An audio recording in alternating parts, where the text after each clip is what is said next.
Doctor ortho आपको देता है दर्द से पूरी आजादी, एक भरपूर जिंदगी। ये कोई टेम्परेरी पेन किलर नहीं, आयुर्वेदिक औषधि है।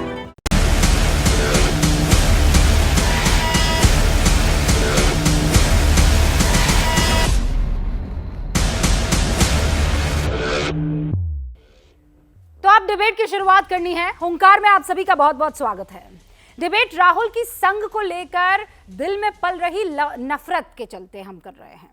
राहुल गांधी कल कॉर्नेल यूनिवर्सिटी में संघ के प्रति नफरत का इजहार करते करते सऊदी अरब, पाकिस्तान, मिस्र पहुंच गए। और मैं उन्हें कोट करती हूं, जिस तरह सऊदी अरब में वहाबियों का मक्का पर नियंत्रण है और राज परिवार देश चलाते हैं, उसी तरह यहां आरएसएस संस्थाओं को नियंत्रित करता है। उन्हें आरएसएस की तुलना पाकिस्तान से करने में देर नहीं लगी। पाकिस्तान के मदरसों से उन्होंने आरएसएस की तुलना की। कहा स्कूल के लिए फंड आरएसएस कहां से लाता है, किसी को नहीं मालूम। राहुल गांधी ने दुख जताया कि मध्य प्रदेश में कमलनाथ इसीलिए काम नहीं कर पाए क्योंकि सिस्टम पर आरएसएस का कब्जा है। यहीं इसी प्रोग्राम में कॉर्नेल यूनिवर्सिटी के राहुल गांधी ने प्यार बांटते चलो का उदाहरण भी दिया और बताती हूं मैं कैसे। अपने पिता के कातिल प्रभाकरण के बारे में उनसे सवाल पूछा गया तो उन्होंने ये कहा कि प्रभाकरण की मौत के बारे में सुनकर बुरा लगा कि ये भी किसी का पिता होगा। इन दोनों ही कथनों को मैं चाहती हूं आप इस वक्त अपने सामने रखें, एक आरएसएस को लेकर जो कथन दिया और एक प्रभाकरण को। और इसीलिए अब ये सवाल, क्योंकि मैं नहीं समझ पा रही हूं कि जो शख्स अपने पिता के हत्यारे को माफ कर सकता है, उसकी संघ को लेकर इतनी नफरत क्यों है। अब तस्वीरें। संघ के मंच पर राहुल गांधी भले कभी ना गए हो, लेकिन महात्मा गांधी से लेकर प्रणब मुखर्जी और बीच में बहुत से दूसरे बड़े नेता हैं कांग्रेस के, जिन्होंने संघ के कार्यकर्ताओं से मुलाकात की है। कई ऐसा मौके रहे हैं जब संघ की तारीफ की है। संघ के समर्थक राष्ट्र निर्माण और देशभक्ति को लेकर संघ का बड़ा योगदान बताते हैं। बंटवारे के दौरान शरणार्थियों को पनाह से लेकर 62 के चीन युद्ध, गोवा के विलय, आपातकाल और किसी भी आपदा के वक्त संघ के कार्यकर्ताओं की सेवा का उदाहरण दिया जाता है। स्कूलों के जरिए भी संघ देश की सेवा में जुटा हुआ है। आखिर ऐसे संगठन की तुलना पाकिस्तान, सऊदी अरब और वहां पल रहे कट्टरपंथी संगठनों से क्यों, जो आतंकी पाठशाला चलाते हैं।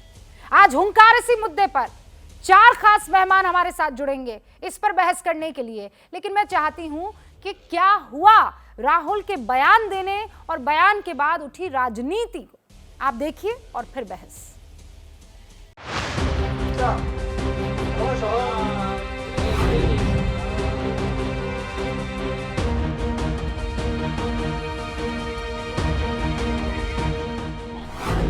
All the RSS that is penetrating all Indian institutions.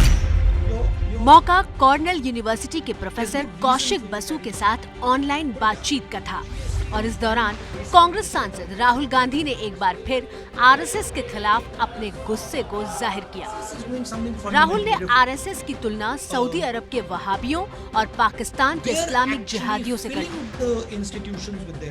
Now one big mother institution called the RSS that is penetrating all Indian institutions. There's not a single one that is not under attack, and it's systematically done. Much like the radical Islamists use their madrasas in Pakistan, much like that, the RSS uses its schools to push a particular worldview. RSS पर राहुल के बयान के बाद BJP ने उनके खिलाफ मोर्चा खोला।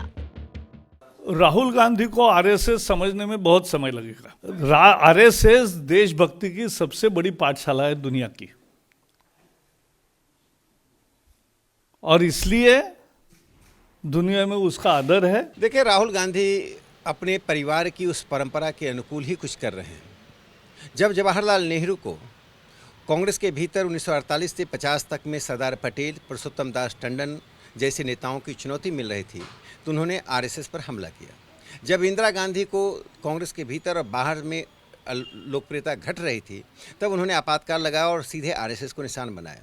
वही काम राहुल गांधी आज कर रहे हैं। राहुल गांधी ने भारत के सरस्वती शिशु मंदिरों की तुलना पाकिस्तान के उन मदरसों से की है जो आतंकवाद की फैक्ट्रियां हैं।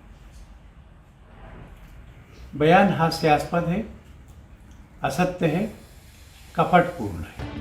राहुल ने आरएसएस पर एक और आरोप संस्थाओं पर कब्जे का लगाया है।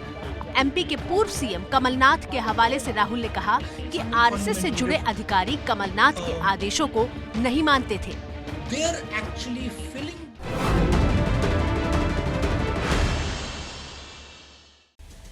और अब आज के सवाल मैं आपके सामने रखना चाहती हूं, जिसको लेकर आज की बहस होने वाली है। पहला तो ये कि संघ कट्टर है या संघ पर राहुल की सोच नफरत वाली है। पाकिस्तान सऊदी के संगठनों से संघ की तुलना क्यों? क्या प्रूफ है? क्या संघ ने वाकई संस्थानों पर कब्जा कर लिया है? जब राहुल ये कहते हैं तो एक बार के लिए सवाल जहन में आता है, क्या देश की शिक्षा व्यवस्था पर आरएसएस ने कब्जा कर लिया है? सवाल ये भी, और सवाल तो ये कि क्या संघ को राहुल अभी तक समझ ही नहीं पाए हैं, जैसा प्रकाश जावड़ेकर कह रहे हैं। और इस पर बातचीत करने के लिए सुधांशु त्रिवेदी जी, जो कि प्रवक्ता हैं बीजेपी के, रोहन गुप्ता जी, जो कि प्रवक्ता हैं कांग्रेस के, संगीत रागी जी, जो कि प्रोफेसर है दिल्ली यूनिवर्सिटी में, और दिनेश वार्ष्णेय जी, जो कि नेता हैं सीपीआई के। आप चारों का बहुत बहुत स्वागत है।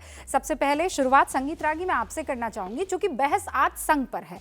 मुझे ये बताइए कि राहुल गांधी जब ये कहते हैं कि हर संस्था पर आप लोगों ने कब्जा कर लिया है, वो स्पेसिफिकली मेंशन करते हैं कमलनाथ की सरकार के बारे में, जिसको संघ के कार्यकर्ताओं ने काम नहीं करने दिया।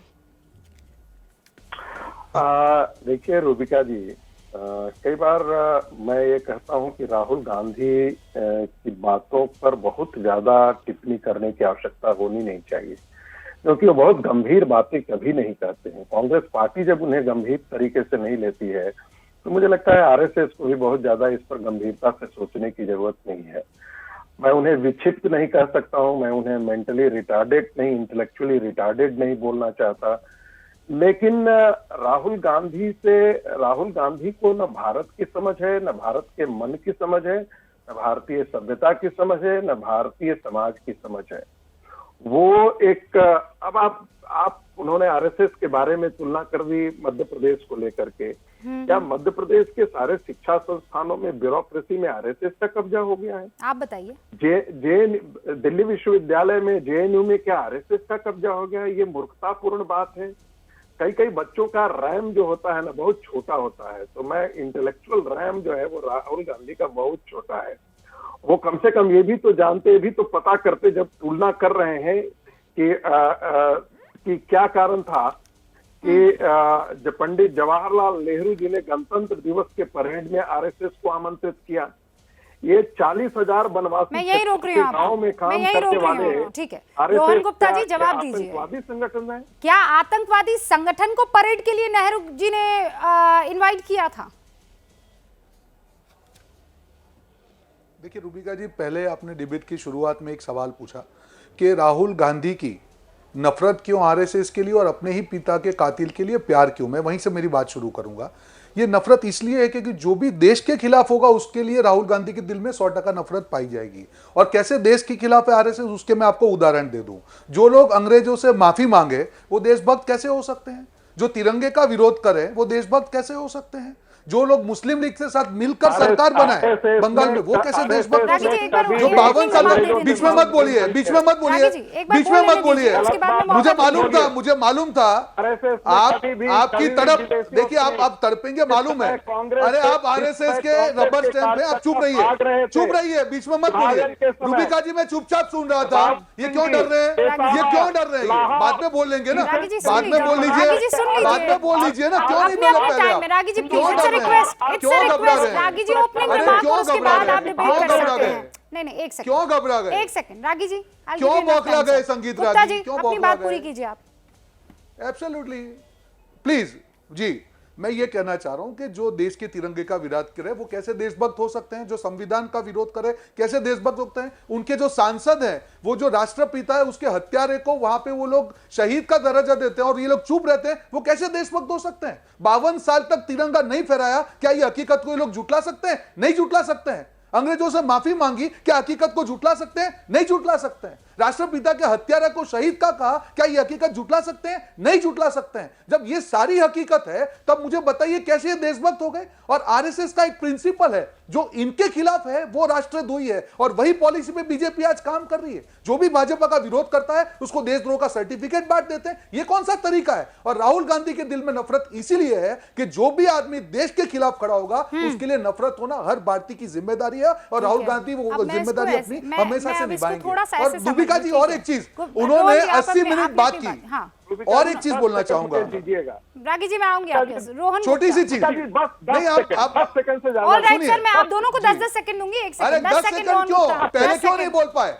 क्यों समय नहीं रहा आपको?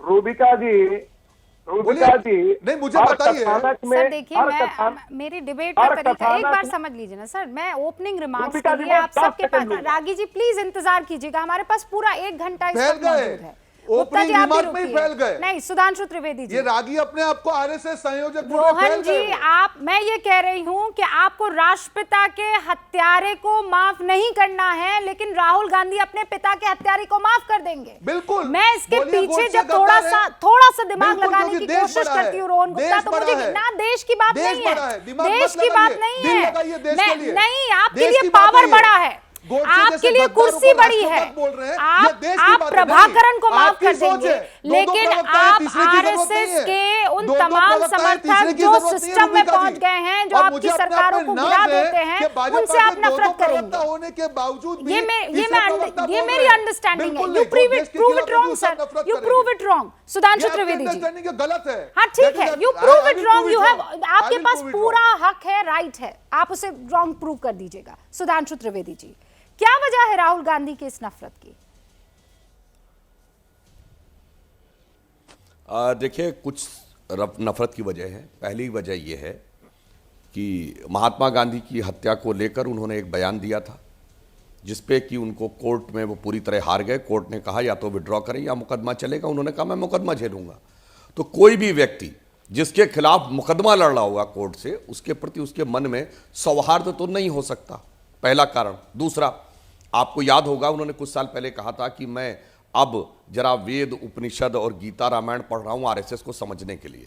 वैसे मुझे तो नहीं लगता है कि उन्होंने पिछले दिनों में कहीं कोई एक भी पढ़ी होगी, या अगर ओरिजिनल में पढ़ना चाहें संस्कृत क्या शुद्ध हिंदी के भी वो 4 बढ़िया श्लोक बोल सकते होंगे, तो मुझे नहीं लगता वो सीख पाए होंगे। इस कारण समस्या होगी। तीसरी समस्या क्या है कि यदि कोई व्यक्ति यह कहे, उन्होंने संघ को क्या समझा। मैं एक छोटी सी बात बताता हूँ।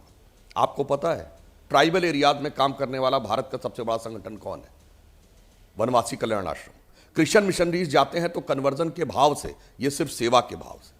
दलित बस्तियों में काम करने वाला सबसे बड़ा संगठन कौन है? सेवा भारती संघ का संगठन है। अब मैं आपसे बताऊं, वो लोग जो अपने बच्चों को स्कूल नहीं भेज सकते, 5 लाख एकल विद्यालय चलाने वाला संगठन कौन है? एकल विद्यालय संगठन संघ का आउटफिट है। अब मैं आपसे बताता हूं, किसानों के बीच में किसान संघ, मजदूरों के बीच में लेफ्टिस्ट ट्रेड यूनियन की कंबाइंड स्ट्रेंथ निश्चित रूप से ज्यादा है, पर अकेला संगठन जो सबसे ज्यादा काम कर रहा है वो भारतीय मजदूर संघ, संघ का ऑर्गेनाइजेशन। विद्यार्थियों के बीच में काम करने वाला अखिल भारतीय विद्यार्थी परिषद संघ का है। और मैं आपको बताऊं, धार्मिक क्षेत्र में काम करने वाला सबसे बड़ा संगठन, ऑफिशियली सबसे बड़ा संगठन विश्व हिंदू परिषद संघ का है।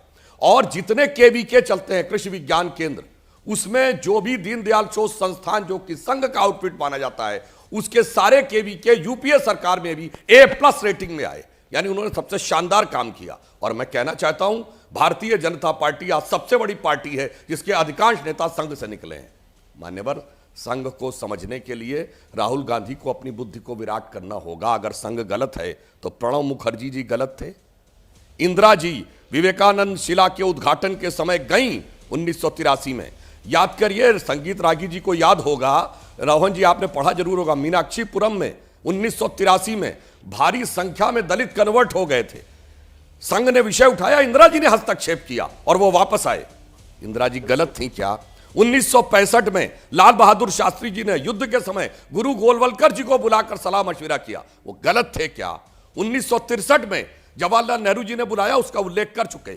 1949 में डॉक्टर अंबेडकर आए और उन्होंने जातिवाद को लेकर जो संघ ने किया उसकी प्रशंसा की। 1936 वर्धा के शिविर में महात्मा गांधी आए और उन्होंने कहा सबसे बड़ी बात यह, यहां एक पंक्ति में बैठे लोग खा रहे हैं, कोई पूछ नहीं रहा किसकी जाति क्या है। और मैं बताता हूं, हम लोग बचपन में जब स्कूल में जाते थे, शाखा में स्कूल के समय में किसी का सरनेम पूछने की हिम्मत नहीं कर सकते थे जब तक इतनी नजदीकी ना हो जाए कि उसके घर जाएं और उसके पिताजी के नाम की नेम प्लेट देखें, तब समझ में आता था कि ये फलाने जी कौन हैं, वरना सुधांशु जी रहते थे।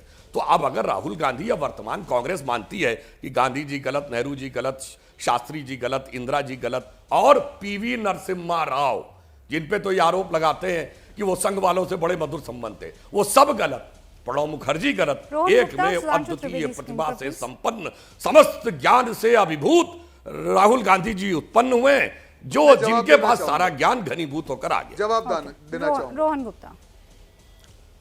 बिल्कुल। रूबिका जी काफी ज्ञान की बात की, काफी ज्ञानी आदमी, उनका नॉलेज अच्छा हिस्ट्री का। मुझे बताइए, मैंने जो हकीकत कराई एक को भी वो झुठला पाए? क्या मुझे बताइए कि अंग्रेजों से माफी नहीं मांगी, क्या ये गलत है? क्या बंगाल में उन्होंने मुस्लिम लीग से सरकार नहीं बनाई, क्या ये गलत है? तिरंगा 52 साल तक नहीं फहराया, क्या मेरी ये बात गलत है? मुझे बताइए कौन सी बात गलत है? और गोडसे मुर्दाबाद तो नहीं बोलेंगे सुधांशु जी, क्योंकि पहले आपकी डिबेट में भी नहीं बोल पाए थे। जो लोग राष्ट्रपिता के हत्यारे को भी अगर शहीद का दर्जा दे, वो कौन से मुंह से राष्ट्रभक्त हो गए? रूबिका जी कितनी भी हकीकत कर ले, मैं सामाजिक कार्य करने से आपकी जो हकीकत है वो नहीं बदली जाएगी। आपके दिल में अगर राष्ट्रभक्ति होती तो 52 साल तक तिरंगा का तिरस्कार नहीं करते, राष्ट्रगान का विरोध नहीं करते, संविधान का विरोध नहीं करते। यही सारी हकीकत है। जहां सोच की बात आती है, आपकी सोच यह है जो आपके खिलाफ है वो देशद्रोही है, जो देश के खिलाफ है वो देशद्रोही नहीं है। क्योंकि आपका लगता है जैसे उस टाइम पे अपनी बी टीम के साथ आप काम करते थे, आज भी आप वही कर रहे हैं जो अंग्रेजों के साथ मिलकर कर रहे थे, आज भी आप देश में वही कर रहे हैं, डिवाइड एंड रूल। यही आपकी सोच है। एक भी हकीकत जो मैंने कही है आप उसको झुठला नहीं सकते हैं सुधांशु जी। आपका हिस्ट्री का कितना भी नॉलेज हो, जहां देशभक्ति की बात आती है, इतिहास के पन्नों पे खुल खुल के लिखा है कि भाजपा हो या संघ हो, हमेशा उन्होंने अंग्रेजों से माफी की है, अंग्रेजों का समर्थन किया है, और देश के आजाद होने के बाद भी कभी भी संविधान, तिरंगा या राष्ट्रगान का उन्होंने सत्कार नहीं किया। आज गोडसे मुर्दाबाद बोलने की आप लोग की हिम्मत नहीं है। आपकी ही सरकार है जिसमें गोडसे के जो मूर्ति है, जो गोडसे की फोटो के सामने आज दिए होते हैं, गार्लैंड होते हैं। ये कब हुआ है? कब हुआ है रूबिका जी? मुझे बताइए कितनी गिरफ्तारी हुई इनके सांसद के बोलने पे? क्यों एक भी भाजपा का नेता बाहर नहीं आया? क्यों एक भी संघ का नेता बाहर नहीं आया? अगर महात्मा गांधी आपके दिल में, अगर राष्ट्रपिता आपके दिल में है, ये हकीकत अलग हो जाती है रूबिका जी। जब बात करते हैं, हकीकत सामने आती है, उसको आप काउंटर कीजिए, मैं जवाब देने को तैयार। ओके, रोहन गुप्ता जी के 3 बिंदु है। सुधांशु जी उन 3 बिंदु पर सफाई दीजिए। रागी जी, मैं देख रही हूँ कि आप भी अपनी बात रखना चाह रहे हैं, पर चूंकि सवाल सुधांशु जी से। हाँ सुधांशु जी, 3 बिंदु, उन तीनों को किसी को मिस मत कीजिएगा, बताइए सुधांशु जी। बिल्कुल, देखिए, एक तो गोडसे की आरती उतारने वाले फिलहाल बाबूलाल चौरचैन की पार्टी में आ चुके हैं, वो एक अलग विषय। दूसरा, राहुल गांधी ने कहा कि उन्होंने अपने पिता के, अच्छा बोले तो सही, गोडसे मुर्दाबाद तो बोल दीजिए। हाइपोथेटिकल बात कहता हूं, मेरे सवाल के जवाब दीजिए। के ऊपर गोली राहुल चलाने गांधी पे मत जाइए रूबिका जी, मेरी विनती है आपसे कि उनके 3 के जवाब दें। अरे भैया, आप बोल लिए, आप मेरे दूसरे वाक्य पे आ गए। अभी आप कह रहे थे रागी जी से मत बोलिए, अब मैं आपको बिल्कुल जवाब दे रहा हूं। देखिए, इन्होंने कहा कि मैं अपने पिता के हत्यारे को माफ करता हूं। मैं एक हाइपोथेटिकल बात कहता हूं कि महात्मा गांधी पर गोली चलाने के बाद नाथूराम गोडसे बच जाता, गांधी उसको माफ करते कि कहते फांसी चढ़ा दो? अगर ये कह रहे हैं राहुल गांधी, तो क्या अपने को महात्मा गांधी से महान बताने की कोशिश कर रहे हैं क्या? ये क्या तर्क है? अब दूसरी बात, इन्होंने कहा था अंग्रेजों से माफी मांगने की बात, तो अब अंग्रेजों की माफी मांग, अरे अब देखिए, आप बोल रहे थे, मैंने कोई डिस्टर्बेंस नहीं किया, आते हैं कई बार। बोलिए। अच्छा बोलिए। अब इन्होंने कहा कि अंग्रेजों से माफी मांगने की बात, हाँ वो बोल लूं तब आप बोलिएगा, तो अच्छी डिबेट होती, सबको सुनाई पड़ता, दर्शकों को भी। रोहन जी ने कहा कि अंग्रेजों से माफी मांगने की बात, मैं सारे दर्शकों से कहता हूं, ये माफी मांगने का प्रकरण वीर सावरकर के संदर्भ में कहते हैं। वीर सावरकर को अंग्रेजों के शासनकाल में 2 जन्मों के कारावास की सजा हुई। सारे दर्शकों से कहता हूं, जाइए इंटरनेट पे चेक करिए वीर सावरकर को किस वर्ष में सजा हुई। 1910 में अंग्रेजों ने सावरकर को 2 जन्मों का कारावास दिया, 25-25 साल उसमें लिखा था, रिलीज डेट 1960 तक उनका राज नहीं रहा, अलग बात। और आपको पता है कि 1910 में कांग्रेस का अध्यक्ष कौन था रोहन जी? शायद आपको नहीं पता होगा, जाके नेट पे चेक कर लीजिएगा। 1910 में कांग्रेस के अध्यक्ष थे माफी मांगने पे आइए आप, वेडनबर्ग, मुद्दे पे आइए। माफी क्यों मांगी? गवर्नमेंट ऑफ इंडिया, अरे सेक्रेटरी गवर्नमेंट ऑफ इंडिया, माफी क्यों मांगी? सुनिए अपने, सेक्रेटरी गवर्नमेंट ऑफ इंडिया आपका बाप था, तो आपको माफी मांगने की जरूरत थी? आप सेक्रेटरी, माफी मांगी अरे क्यों? भाई सेक्रेटरी अरे आपके गवर्नमेंट ऑफ बाप ने इंडिया के क्यों पैरों माफी तले मांगी? थे, अंग्रेजों की चम्मच पार्टी। आपकी संस्था के बाप ने माफी क्यों आप मांगी? करने लगे माफी अरे क्यों बोलिए, मांगी? आपको पता माफी क्यों है? मांगी? अच्छा सुनिए, बोलिए, अब देखिए फिर डिस्टर्बेंस। माफी क्यों मांगी? अरे मैं डिस्टर्बेंस आप कर रहे हैं, मैं कह रहा हूं आपको माफी मांगने की जरूरत ही नहीं। आप तो ब्रिटिश सेक्रेटरी के हुक्म जूतों तले बैठे थे। मांगी आपने? कांग्रेस का अध्यक्ष, ब्रिटिश सरकार का सेक्रेटरी, और लड़ रहे स्वतंत्रता आंदोलन। और क्यों मांगी? फिर रोहन जी आप डिस्टर्ब कर रहे हैं, गलत बात है ये बात तय हुई थी। मैं माफी का जवाब दे रहा हूं भाई, आप अनकंफर्टेबल फैक्ट चाहते हो। रोहन जी आप कह रहे हैं माफी क्यों मांगी, ठीक है। सुधांशु जी माफी क्यों मांगी? जवाब सुनिए। अंग्रेजों से माफी क्यों मांगी?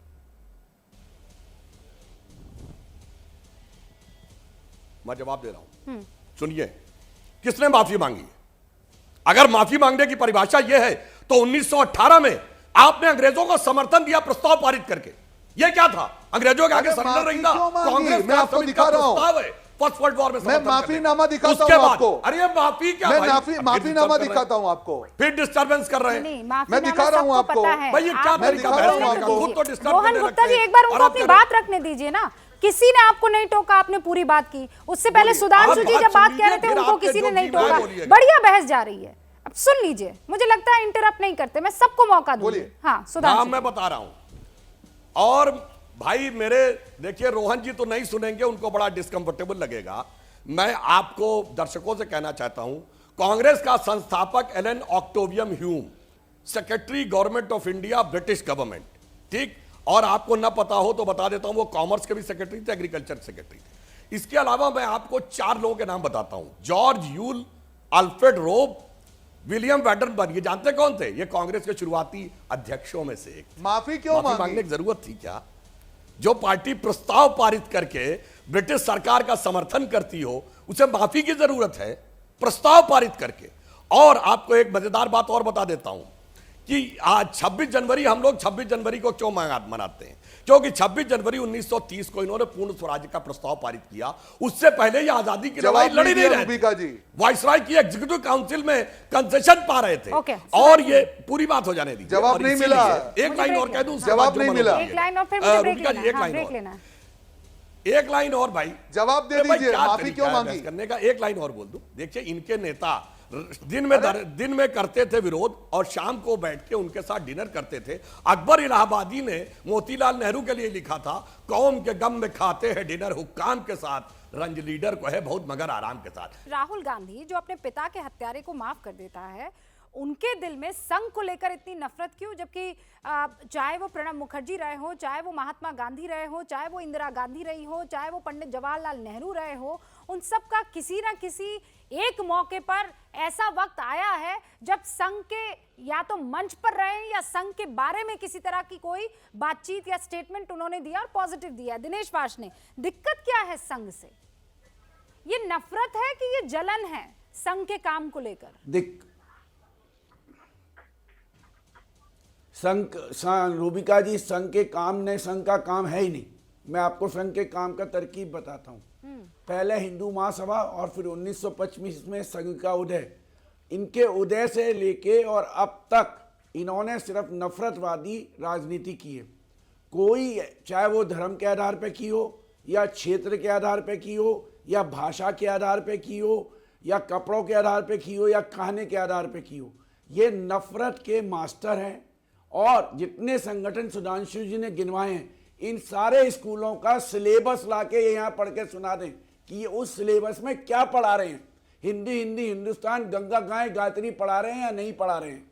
और इसलिए राहुल गांधी ने जो कहा, उस बात को हम 1918 से कह रहे हैं, जब से ये बात कर रहे हैं कि हिंदू महासभा देश में सांप्रदायिकता फैला रही थी। जहां तक आती है गॉडसे की बात, गॉडसे को इंपीरियल होटल में रिवॉल्वर किसने पहुंचाई? वो कौन थे दोनों आदमी जिन्होंने रिवॉल्वर पहुंचाई? वो किसके सदस्य थे?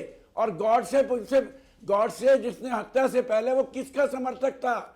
उससे पहले वो किसका मेंबर था? ये सारी बातें नेशनल आर्काइव्स के डॉक्यूमेंट्स में दर्ज हैं। जिस तरह से इन्होंने सुभाष चंद्र बोस की फाइल पब्लिक की है, वैसी उस फाइलों को ये पब्लिक कर दें, इनका कांटा खुल जाएगा, इनका कांटा खुल जाएगा। अब ये बहुत कहते थे नेहरू सुभाष चंद्र बोस को नहीं मानता, सुभाष चंद्र बोस को नहीं मानता था। जब इन्होंने फाइल ओपन की, इनका कांटा बंद हो गया। इन्होंने फाइल दोबारा बात ही नहीं की। उसमें साफ लिखा है कि उसने वियाना फंड बनाया $150 पर मंथ का, जिससे कि उसकी फैमिली को दिया जा सके, सुभाष चंद्र बोस की वाइफ को। ये दूसरी बात, जब भी ये दंगों में शामिल होते हैं और जब भी इनसे बात होती है कि आपके फंड का सोर्स क्या है, तो ये कोर्ट में एफिडेविट देते हैं कि हम सांस्कृतिक संगठन हैं, जबकि ये है राजनीतिक संगठन। ये राजनीति करते हैं, देश में विध्वंसकारी राजनीति करते हैं। और एक बार नहीं 2100 बार पार्लियामेंट में कम्युनिस्ट पार्टी ने इनके खिलाफ डॉक्यूमेंट रखे हैं। अफसोस कि कांग्रेस ने भी उसका कॉग्निजेंस नहीं लिया और पार्टियों ने भी नहीं लिया, सरकारों ने। हमने भूपेश गुप्ता ने, कॉमरेड हिरेन मुखर्जी ने, कॉमरेड इंद्रजीत गुप्ता ने 20 बार पार्लियामेंट में इनके खिलाफ ये बात कही है। ऑलराइट, दिनेश जी, संगीत रागी साहब जवाब देंगे। आप ये कह रहे हैं कि ये लोग वायलेंस फैलाते हैं, तो माओवादी क्या गरबा करते हैं? रूबिका जी माओवादी, हम माओवादी हैं ही नहीं, हम तो माओवादी हिंसा के भी खिलाफ हैं। हम माओवादी हिंसा के भी खिलाफ हैं, हम सांप्रदायिक हिंसा के भी खिलाफ हैं, हम आतंकवादी हिंसा के भी खिलाफ हैं। ये आतंकवादियों का समर्थन करते हैं। नागालैंड में इनका अलायंस किससे है? अलगाववादियों से। अच्छा ठीक है, रागी साहब को जवाब दीजिए, अलगाववादियों से। देने दीजिए, मैंने आपको पूरा मौका दिया। नहीं, इनके अलायंस, इनके एडिशन देखिए पूरे हिंदुस्तान में। मैंने आपको बहुत बढ़िया से सुना। फिर मैं आप जेंटलमैन, मैं फिर याद दिला देना चाहती हूँ कि बढ़िया बहस जारी है और इसको हम इसी ट्रैक पर रखेंगे तो बेहतर होगा, लोगों को समझ में आएगा। प्रोफेसर रूबिका जी, चीन में 17 लाख लोगों को माओ ने मारा कल्चरल रेवोल्यूशन के नाम पे। रसिया के अंदर वामपंथियों ने अपने काडर तो हम लोग माओवादी नहीं है, माओवादी नहीं है, वामपंथियों लोगों ने, भारतीय कम्युनिस्ट पार्टी या भारत के माओवादी नहीं है। ये कोई तरीका नहीं है। माओवादियों के हाथ समर्थकों, छत्तीसगढ़ में बीजेपी पे कभी अटैक नहीं हुआ, कांग्रेस और सीपीआई पे अटैक हुआ। कहीं पे भी दिखा दीजिए माओवादियों ने बीजेपी नेताओं पे अटैक किया हो। ये अंदर ही अंदर ऐसे आतंकवादी तत्वों का समर्थक है।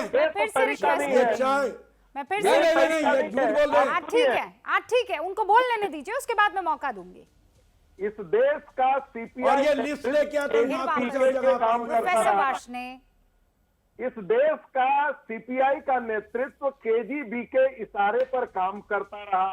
केजीबी की फाइल्स आप पढ़ लीजिए, आपको पता लग जाएगा। एक डॉक्यूमेंट दिखा दो, एक डॉक्यूमेंट दिखा दो ऐसा, और हम आपको डॉक्यूमेंट दिखा देंगे के इशारे पर इस देश में काम करते हैं। ये तो गलत बात है। एक डॉक्यूमेंट दिखा दो ऐसा। अच्छा सुनिए दिनेश वार्ष्णे, किस बात की चिंता? सुनिए, आपने आरएसएस को क्या नहीं कहा?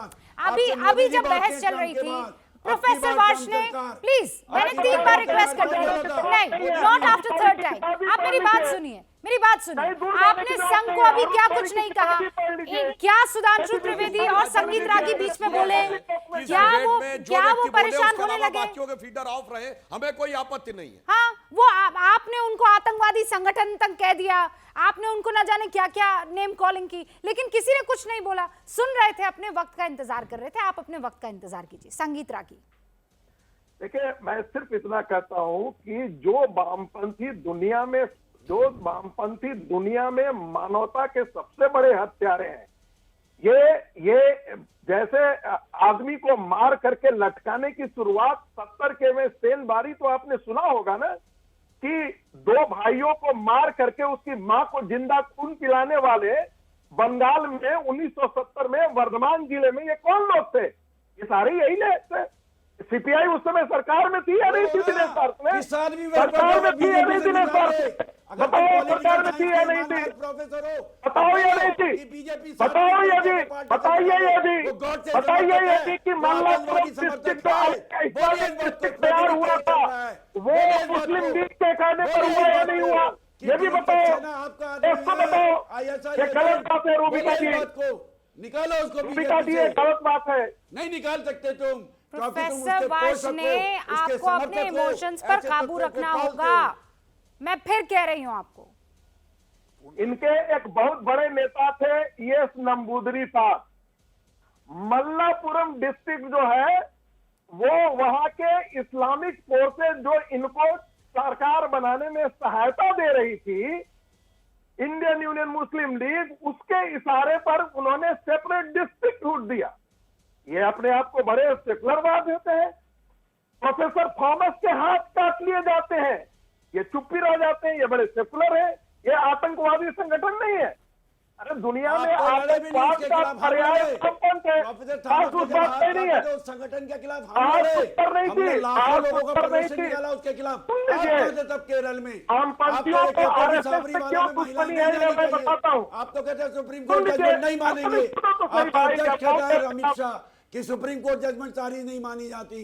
अरे आपके अध्यक्ष कहते नहीं साबरीमाला में क्या कहते हैं कि सारी जजमेंट नहीं मानी जानी चाहिए। प्रोफेसर वार्ष्णेय, अमित शाह बोलते नहीं बोलते हैं। आप मेरे लगातार रिक्वेस्ट करने के बावजूद नहीं सुन रहे हैं, आप नहीं समझ पा रहे हैं कि इसमें हम लोग जितनी भी अब इस वक्त जनता बैठी हुई है और दर्शक सुन रहे हैं, वो ये जानना चाहते हैं कि आपके पास संघ को लेकर कितना वजनी लॉजिक है और संघ को जो इस वक्त फेवर कर रहे हैं उनके पास कितना वजनी लॉजिक है। 10 सेकंड और रागी साहब, और उसके बाद मुझे आगे बढ़ना है।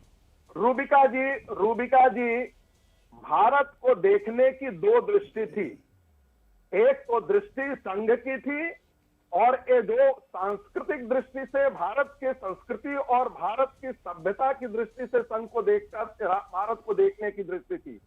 महर्षि अरविंद, विवेकानंद उसी परंपरा में देखता था। दूसरी दृष्टि थी, अरे सावरकर दिया था वो तुम्हारी बात की क्या तरीका है, ये बकवास में प्लीज, क्योंकि नहीं प्रोफेसर वार्ष्णेय, मैं इस चीज से डिसएग्री करती हूँ। आप लगातार रिक्वेस्ट करने के बाद नहीं सुन रहे हैं। नहीं, मैं अब आपकी आवाज बंद कर दूंगी, बहुत क्लियरली कह रही हूँ। नहीं, आप रुक जाइए रागी साहब, मेरे पास लास्ट के कुछ मिनट्स बचे हुए हैं। रोहन गुप्ता जी, मुझे ये बताइए, ये जो सवाल मैंने प्रोफेसर वार्ष्णेय से पूछा था, मैं आपसे पूछना चाहती हूँ। चूंकि ये बहुत बड़ा संगठन है, क्योंकि इसकी पैठ हर जगह पर मौजूद है, इसको चाहने वाले तादाद में आपको मिल जाएंगे, इसके लिए अपना जीवन, अपना सर्वस्व त्याग करने वाले आपको तादाद में मिल जाएंगे। आप कोई ऐसा दल बना ना पाए, आपको इस बात की जलन है और इसीलिए ये जलन नफरत बन जाती है। देखिए रूबिका जी, मुझे मालूम नहीं है, दो भाजपा के प्रवक्ता जवाब नहीं दे पाए, इसीलिए आपको ये सवाल पूछने की जरूरत पड़ी। आप जवाब दे दीजिए, माफी क्यों मांगी? आपका भी इतना नॉलेज है, संघ से इतना प्यार है, आप जवाब दे दीजिए कि माफी क्यों मांगी। आप जवाब दे दीजिए, सरदार पटेल जी जिसने बैन किया था। नहीं तो आप दिख ही रहा है आपका प्यार। अरे नहीं, शाखा में नहीं दिखा, आपका प्यार दिख रहा है रूबिका जी। अरे आपको टीवी पे देख रहे हैं सब लोग, पूछिए जनता को आपका प्यार है कि नहीं। आप सवाल का जवाब दो लोग नहीं दे पाए, आप बताइए माफी क्यों मांगी? मैं क्यों बताने लगी? मैंने माफी मांगी है, पूछिए ना आप। यहाँ बैठे हुए हैं बीजेपी के प्रवक्ता, बैठे हुए हैं सरदार पटेल संघ से। और एक चीज, आखिरी चीज, तो मुझे ये बताइए, महात्मा गांधी को प्यार था संघ से? उसी पे आ रहा हूँ मैं। महात्मा गांधी को प्यार था संघ से? इंदिरा गांधी को प्यार था संघ से? बिल्कुल नहीं। हमारे नेहरू जी को प्यार था संघ से? इसका मतलब ये नहीं है। हम लोग सुन लीजिए, नफरत करने वाले को इनवाइट कैसे करते हैं? मैं जवाब देना चाहूंगा, उसका जवाब देना चाहूंगा। आखिरी कुछ मिनट हमारे पास मौजूद है इस डिबेट को रैप अप करने के। रोहन गुप्ता, आपका मौका, 30 सेकंड। देखिए, सबसे पहली चीज, जब तक नफरत का कीचड़ फैलता रहेगा तब तक कमल खिलता रहेगा। और आज देश में जो माहौल बना है रूबिका जी, आज कमल क्यों खिल रहा है? क्योंकि उतनी नफरत देश में फैली हुई है। हम सबको मिलकर देश को बचाना होगा। और आज जो भी बीजेपी का 1 2 3 प्रवक्ता हो, एक भी जवाब नहीं दे पाया कि माफी क्यों मांगी। एक भी जवाब नहीं दे पाया कि 52 साल तक तिरंगा क्यों नहीं फहराया। एक भी जवाब नहीं दे पाया कि गोडसे के क्यों उन्होंने शहीद कहा। एक भी जवाब नहीं दे पाया कि संविधान का क्यों विरोध किया। एक भी जवाब नहीं दे पाया कि क्यों मुस्लिम लीग के साथ सरकार बनाई। ये इनके राष्ट्रवाद की हकीकत है और देश के सामने बहुत जल्द ये हकीकत आएगी और ये कमल कीचड़ के साथ सफाई होगी, उसके पीछे कांग्रेस का हाथ होगा। ओके, सुधांशु जी। मुस्लिम लीग के साथ आज भी गठबंधन इनका है और मैं जवाब देना चाहता हूं। आज जब रूबिका जी भारत का प्रधानमंत्री शपथ लेता है तो क्या शपथ लेता है? मैं विधि द्वारा स्थापित भारत के संविधान के प्रति सच्ची निष्ठा रखूंगा। परंतु मैं ये बताना चाहता हूं कि जब नेहरू जी प्रधानमंत्री बने तो 15 अगस्त 47 को नहीं बने थे, वो सितंबर 1946 में बने थे। किसने शपथ दिलाई थी? लॉर्ड माउंटबेटन ने। किसके प्रति निष्ठा की शपथ ली थी? ब्रिटिश क्राउन के प्रति माफी क्यों क्यों ली थी मांगी? निष्ठा की शपथ? माफी क्यों 1937 मांगी? प्रोविंशियल असेंबलीज, माफी 42 क्यों मांगी? प्रोविंशियल असेंबलीज, माफी क्यों 46 मांगी? प्रोविंशियल असेंबलीज, ब्रिटिश क्राउन के माफी प्रति क्यों निष्ठा मांगी की है? शपथ जवाब। लेकर सरकार में आने वाले आज कहते हैं माफी। बोलो, अरे बोलो, जो निष्ठा की बोलो, शपथ लेता है, बोलो, ये बहस बोलो, अंतहीन बोलो, है और बोलो, इसीलिए लोकतंत्र पूरे देश में कहलाता है। मुर्दाबाद। अगर इतिहास के पन्ने खोले जाएंगे तो वो पन्ने कई जगह स्याह होंगे और कई जगह ऐसे जिसे आप कहेंगे गोल्डन।